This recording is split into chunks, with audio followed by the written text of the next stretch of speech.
তোমার গার্লফ্রেন্ড তোমার সাথে ঘন্টার পর ঘন্টা ফোনে কথা বলছে জন্য তুমি খুব খুশি হচ্ছ, ভাবছো তোমাকে সে খুব ভালোবাসে, কিন্তু না, তুমি নিজেও বুঝতে পারছো না ঘন্টার পর ঘন্টা সে তোমাকে ব্যস্ত রেখে আসলে তোমার গার্লফ্রেন্ড তোমারই ক্ষতি করছে, তোমার পড়াশোনা কিংবা তোমার কেরিয়ারের 12টা বাজিয়ে দিচ্ছে।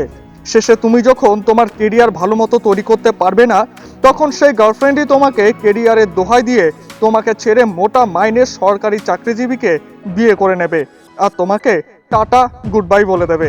তাই তোমাকে সবসময় ব্যস্ত রাখা মানেই সে তোমাকে খুব ভালোবাসে তা কখনোই নয়। এটা শুধু ছেলে নয়, মেয়েদের ক্ষেত্রেও প্রযোজ্য। তাহলে কিভাবে বুঝবে যে তোমার সঙ্গী তোমাকে সত্যি ভালোবাসে কিনা? চলো তার 6টি উপায় জেনে নেই। প্রথম পয়েন্ট, কখনোই বোরিং ফিল করবে না। 10 বছরের রিলেশনেও ব্রেকআপ হয়ে যায়, আবার 1 বছরের রিলেশনেও গুরুত্ব নিয়ে বিয়ে পর্যন্ত করায়। হয়তো এমন হচ্ছে এখন তোমাদের রিলেশন খুব সুন্দর চলছে, খুব স্মুথ চলছে, কিন্তু যখন একটু পুরনো হয়ে যাবে তখনই তোমার কাছের মানুষ এই রিলেশন নিয়ে বোরিং ফিল করবে আর আগের মতো গুরুত্ব দিতে চাইবে না। যখন তোমার সঙ্গী তোমাকে বাদ দিয়ে অন্য কিছু নিয়ে সময় কাটাতে বেশি পছন্দ করবে, তখনই শুরু হবে নানা রকম সমস্যা। সত্যিকারের ভালোবাসায় তোমার সঙ্গী তোমাকে নিয়ে কখনোই বোরিং ফিল করবে না। যদি বোরিং ফিল করে তাহলে বুঝে নেবে সেটি সত্যিকারের ভালোবাসা নয়। দ্বিতীয় পয়েন্ট, ঝগড়ার পরেও একই রকম গুরুত্ব থাকবে। একটি রিলেশনশিপে ঝগড়া, মান অভিমানটাও একটি পার্ট। তোমার সাথে যদি তোমার গার্লফ্রেন্ড বা বয়ফ্রেন্ডের বারবার ঝগড়া হওয়ার পরেও সে তোমাকে ছেড়ে না যায়, আবার আগের মতো করেই তোমার সাথে থাকতে চায়, তাহলে বুঝতে হবে সেটি সত্যিকারের ভালোবাসা। তৃতীয় পয়েন্ট, ভালোবাসার সাথে সম্মানটাও থাকবে। একটি রিলেশনে ভালোবাসা তো নিশ্চয়ই থাকবে, তার মধ্যে আরও একটি বিষয় থাকা গুরুত্বপূর্ণ, আর সেটি হলো দুজন দুজনকে সম্মান করা। যদি দেখো সে তোমাকে তার প্রয়োজনে সম্মান বা গুরুত্ব দিচ্ছে আর প্রয়োজন ফুরিয়ে গেলেই সব শেষ, তাহলে তার থেকে দূরে থাকাই ভালো। সেটা সত্যিকারের ভালোবাসা নয়। চতুর্থ পয়েন্ট, ভবিষ্যৎ প্ল্যান।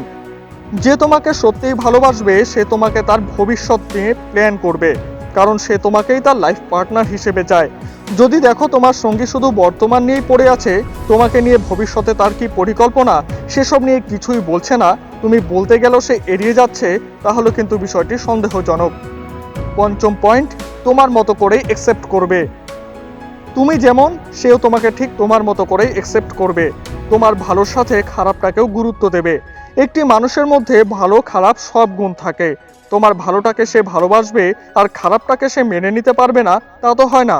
ভালো খারাপ নিয়েই তো আমাদের জীবন। তাই বলে এই নয় যে তোমার খারাপ দিকগুলো তোমার সঙ্গে অ্যাকসেপ্ট করে নিচ্ছে বলে তুমি সেই খারাপ কাজগুলি কন্টিনিউ করতে থাকবে। তোমাকেও কিন্তু অবশ্যই শুধরে যাওয়া উচিত। ষষ্ঠ পয়েন্ট, তোমার কেরিয়ার নিয়ে ভাববে। তুমি একজন স্টুডেন্ট হতে পারো কিংবা কোনো পেশার সাথে যুক্ত। তুমি যাই হও না কেন, তোমার সঙ্গী তোমার পড়াশোনা বা কেরিয়ার নিয়ে অবশ্যই ভাববে। যদি দেখো পড়ার সময়ে কিংবা তোমার কোনো কাজের সময় তোমার সঙ্গী বারবার তোমাকে ফোন করছে কিংবা অপ্রয়োজনেই দেখা করতে বলছে, তাহলে সেটি কিন্তু ভালো লক্ষণ নয়। কারণ যে তোমাকে সত্যি ভালোবাসবে সে সবসময় চাইবে তুমি ভালো মতো পড়াশোনা করে তোমার ভালো কেরিয়ার তৈরি করো, অথবা চাইবে তোমার কাজের জায়গায় যাতে আরও বেশি ভালোভাবে সাফল্য পাও। কারণ তুমি যত বেশি সাফল্য পাবে তোমাদের সম্পর্ক তত বেশি সাকসেস হওয়ার দিকে এগোবে। এই ছিল আজকে 6টি পয়েন্ট। তোমার সঙ্গীর মধ্যে কোন 6টি বিষয় দেখে তুমি তার ভালোবাসা সত্যি কিনা বুঝতে পারবে সেটি এতক্ষণে নিশ্চয়ই জেনে গিয়েছো। ভিডিওটি কেমন লাগলো কমেন্ট করে জানাতে ভুলো না। তোমার সাথে কতগুলি পয়েন্ট মিলে গেল তা অবশ্যই জানাও। বন্ধুদের সাথে বেশি বেশি করে শেয়ার করে দাও আর সাবস্ক্রাইব করে পাশে বেল আইকনটি বাজিয়ে দিও। খুব শীঘ্রই আরও ভিডিও নিয়ে হাজির হচ্ছি আমরা। ধন্যবাদ।